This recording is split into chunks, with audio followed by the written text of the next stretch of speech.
Hello guys, this is Zahir Khan, spoken English and IELTS instructor. In this video, I'm going to let you know something about IELTS reading. IELTS के अंदर सबसे ज़्यादा tough module समझा जाता है। उसकी वजह क्या है? उसकी वजह ये होती है कि हम खासकर पाकिस्तानी स्टूडेंट्स हम रीडिंग नहीं करते, हम रीडिंग से बहुत दूर होते हैं।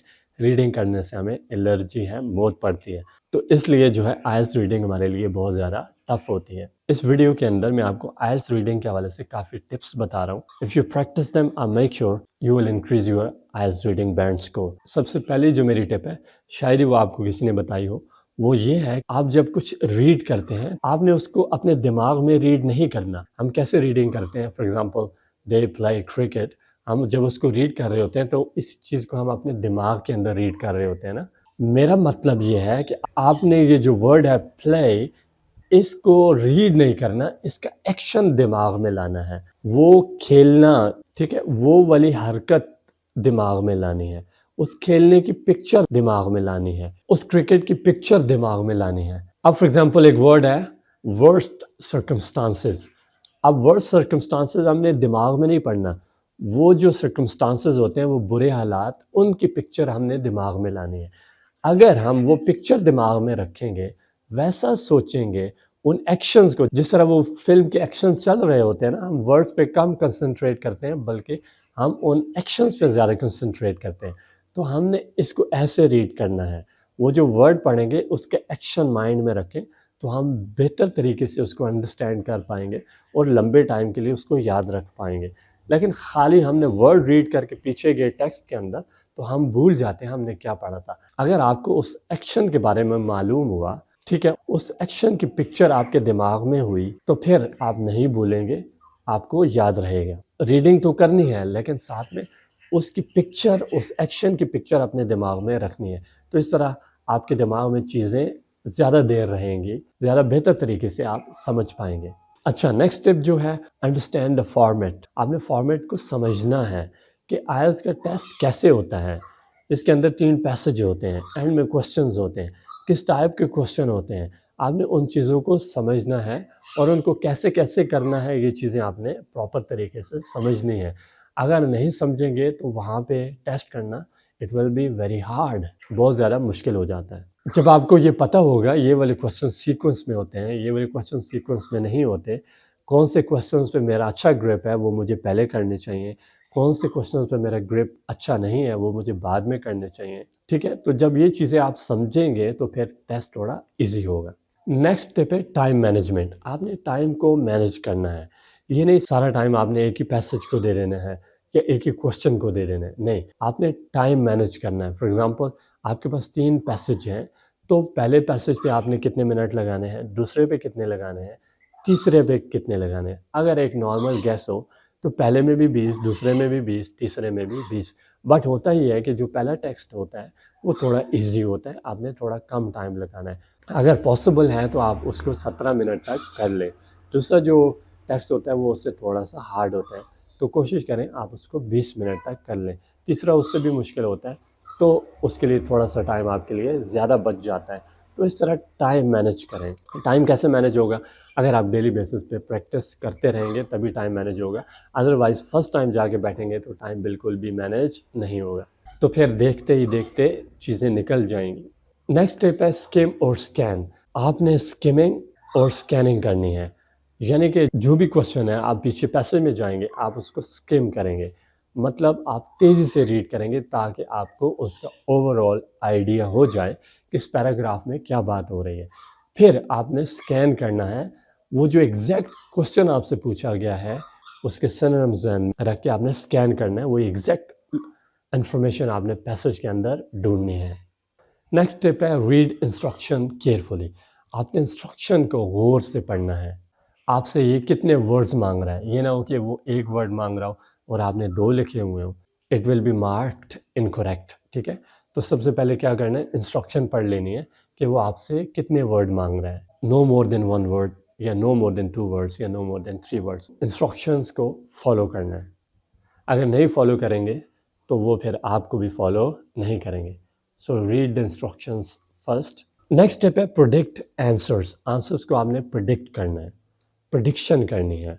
अब देखिए कभी कभी अगर आपकी ग्रामर बहुत ज़्यादा स्ट्रॉन्ग है तो आप खुद से पहले से ही प्रेडिक्शन कर सकते हैं कि यहाँ पे क्या आ सकता है, यहाँ पे वर्ब आ सकता है, यहाँ पे आ लिखा हुआ है तो इसके बाद कुछ काउंटेबल नाउन आ सकता है, यहाँ पे एन लगा हुआ है तो इसके बाद कुछ वाउल साउंड से वर्ड आ सकता है, example an apple, an elephant. ठीक है, तो इस तरह आपको कुछ ना कुछ आइडिया हो जाता है।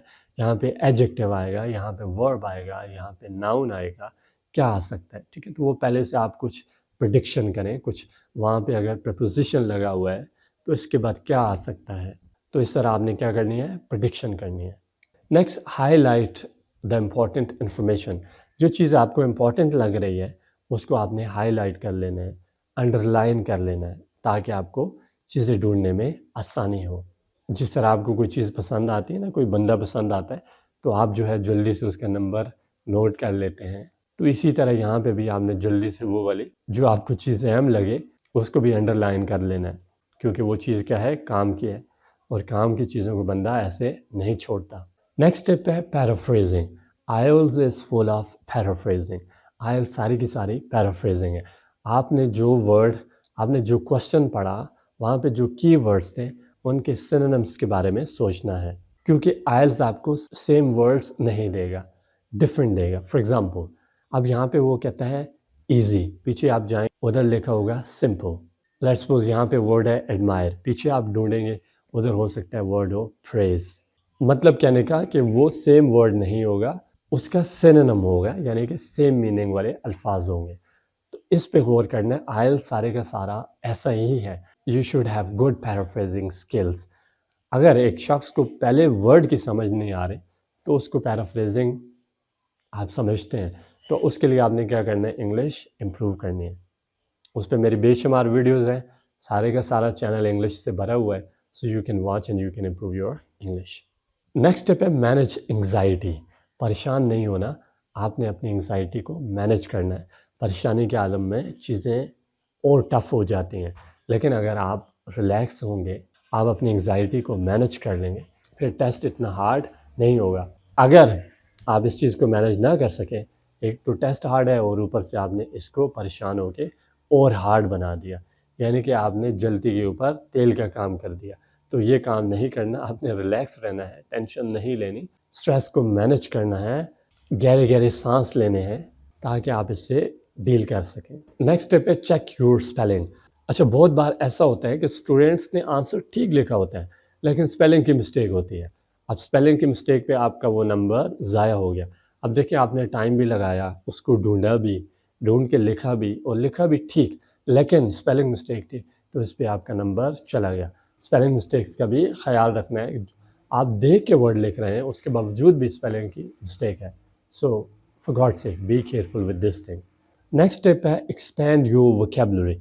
अपनी वोकैबुलरी इंक्रीज़ करें। जितनी ज़्यादा आपकी वोकैबुलरी अच्छी होगी उतना आपके लिए ये टेस्ट आसान होगा। मेरे ख्याल के मुताबिक जो आईएलटीएस का रीडिंग टेस्ट होता है, ये बेसिकली आपका वोकैबुलरी टेस्ट होता है। जितनी ज़्यादा आपकी वोकैबुलरी अच्छी होगी, पैराफ्रेजिंग स्किल्स अच्छे होंगे, उतना आप अच्छे तरीके से इस टेस्ट को कर सकते हैं। लेकिन अगर आपकी वोकैबुलरी अच्छी नहीं है, so then it will be hard.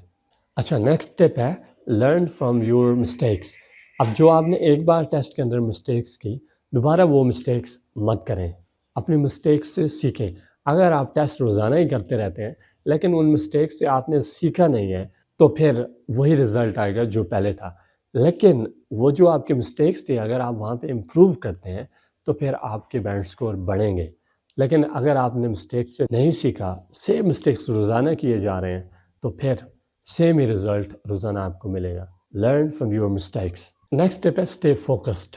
आपने फोकस्ड रहना है, ठीक है। अभी से उनके बारे में नहीं सोचना शुरू कर देना।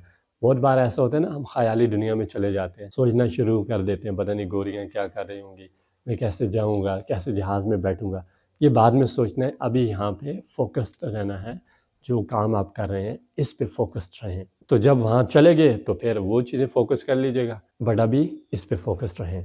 नेक्स्ट स्टेप है रीड रेगुलरली। रोज़ाना रीड किया करें। आज रीडिंग हमें क्यों मुश्किल लगती है? इस वजह से कि हम डेली बेसिस पे रीड नहीं करते। हमारी रीडिंग बिल्कुल ज़ीरो होती है, कोई किताब पढ़ता ही नहीं। बहुत सारे ऐसे स्टूडेंट्स होते हैं, मैं उनसे पूछता हूँ भाई आपकी फेवरेट बुक कौन सी है, कौन सी किताब पढ़ी है, तो वो मुझे अक्सर यही जवाब दे रहे होते हैं, माई फेवरेट बुक इज़ माशतलूम या my favourite book is math. अब ऐसे आंसर्स पे आप एक्सपेक्ट कर सकते हैं कि हमारी रीडिंग कैसी है। तो डेली बेसिस पे रीड किया करें ताकि आपकी रीडिंग इम्प्रूव हो। अच्छा, नेक्स्ट स्टेप है रीड द क्वेश्चन फर्स्ट। आपने पहले पैसेज को नहीं पढ़ना, आपने पहले क्वेश्चन को पढ़ना है कि वो हमसे पूछ क्या रहा है, फिर उस चीज़ को जाके ढूंढना है। तो रीड क्वेश्चन फर्स्ट, पैसेज के ऊपर आए, वही वाली इन्फॉर्मेशन ढूंढें कि ये जो बात उसने मुझसे पूछी है ये बात है कहाँ पे। अगर वो बात मिल जाती है तो उसके बाद आपने डिसाइड करना है ये ठीक है, ये गलत है, ये क्या है, ये बात है या नहीं है, फिर डिसाइड करना है, बट पहले उसको आपने ढूंढना है।